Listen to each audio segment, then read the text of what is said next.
Nitong Sabado ho, daang-daang mga runners ang nagtipon-tipon sa Clark Development Corporation Parade Grounds para sa unang bahagi ng Pinay in Action o PIA Caravan Fun Run. Inilunsad ni Senadora Pia Cayetano ang PIA Caravan, isang inisyatibong naglalayong isulong ang kalusugan at fitness sa buong bansa. Ito po'y upang hikayatin ng mga Pilipino na yakapin ng aktibo at malusog na pamumuhay. Kabilang sa mga lumahok, ang mga pambansang triathletes na sina John Chicano, Patrick Siron, Raymond Torrio at Sam Corpus, kasama ang National Triathlon Coach na si Melvin Faustino.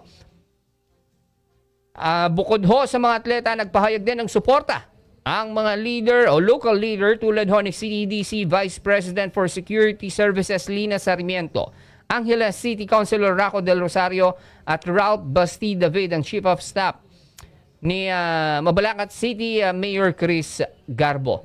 Inalala rin ni David ang pagbisita ni Senator Cayetano sa Mabalacat noong 2021 para sa bike caravan. At ani David, malaking bagay na binabalik-balikan ni Senadora Pia ang Mabalacat City dahil sa mga ganitong sports program. Nakisa rin sa event ang iba't ibang grupo. Gaya ho ng Presyo, Trabaho, Kita, Kaayusan o PTK at running groups tulad ng Mabalacat Tech Boconians Athletes. Kilala bilang Pinay in Action ng Senado si Senadora Pia Cayetano dahil sa kanyang patuloy na pagsusulong ng sports at wellness sa kanyang mga panukalang batas.